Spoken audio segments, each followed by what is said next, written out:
Hello friends, ಇವತ್ತು ನಾವು tomato Baat ಮಾಡೋದು ಹೇಗೆ ಅಂತ ತಿಳ್ಕೊಳ್ಳೋಣ. ಮೊದಲಿಗೆ ಕುಕ್ಕರ್ನ ಒಲೆ ಮೇಲೆ ಇಟ್ಕೊಂಡು 3 ಸ್ಪೂನ್ ಎಣ್ಣೆ, 1 ಸ್ಪೂನ್ ತುಪ್ಪ ಹಾಕಿ ಏಲಕ್ಕಿ, ಚಕ್ಕೆ, ಲವಂಗ ಇವುಗಳನ್ನ ಹಾಕಿ ಫ್ರೈ ಮಾಡ್ಕೊತಾ ಇದ್ದೀನಿ. ನೆನೆಸಿಟ್ಕೊಂಡಿರೋ ಬಟಾಣಿನ ಹಾಕಿ ಫ್ರೈ ಮಾಡ್ಕೊತೀನಿ. ಇದು ಬೇಯ್ತಾ ಇರೋ ಹಾಗೆ 2 ಹಸಿಮೆಣಸನ್ನು ಕಟ್ ಮಾಡಿ ಹಾಕ್ತಾ ಇದ್ದೀನಿ. 2 ಕಟ್ ಮಾಡಿರೋ ಈರುಳ್ಳಿಯನ್ನು ಒಟ್ಟಿಗೆ ಫ್ರೈ ಮಾಡ್ಕೊತಾ ಇದ್ದೀನಿ. ನೀವು ಹಸಿ ಬಟಾಣಿ ಹಾಕೋದಾದರೆ ಕೊನೆಯಲ್ಲಿ ಸೇರಿಸ್ಬೋದು. ಜಜ್ಜಿರುವಂತಹ ಶುಂಠಿ ಬೆಳ್ಳುಳ್ಳಿ ಪೇಸ್ಟನ್ನು ಹಾಕ್ತಾ ಇದ್ದೀನಿ.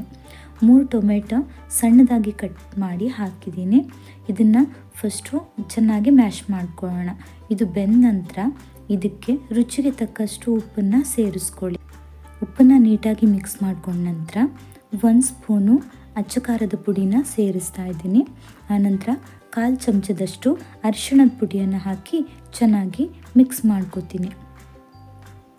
ಇದಕ್ಕೆ ಕಟ್ ಮಾಡಿರುವಂತಹ ಕೊತ್ತಂಬರಿ ಸೊಪ್ಪು ಅರ್ಧ ಕಪ್ ಮತ್ತು ಪುದೀನ ಅರ್ಧ ಕಪ್ಪನ್ನು ಸೇರಿಸಿ ಚೆನ್ನಾಗಿ ಮಿಕ್ಸ್ ಮಾಡ್ಕೊತೀನಿ.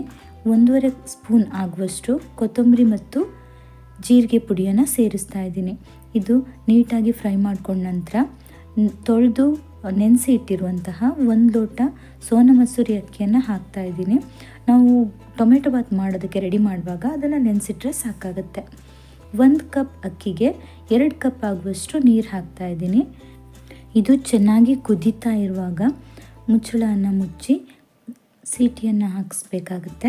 ನಿಮ್ಮ ಕುಕ್ಕರ್ನಲ್ಲಿ ಎಷ್ಟು ವಿಷಲ್ಗೆ ರೈಸ್ ಆಗುತ್ತೆ ಅಷ್ಟು ವಿಷಲನ್ನು ಹಾಕಿಸಿ ಕರೆಕ್ಟಾಗಿ ಪ್ರೆಷರೆಲ್ಲ ಹೋದ ನಂತರ ಕುಕ್ಕರನ್ನು ಓಪನ್ ಮಾಡಿ ನೋಡಿದ್ರೆ ರುಚಿಯಾದ ಟೊಮೆಟೊ ಬಾತ್ ಸವಿಯಲು ಸಿದ್ಧ.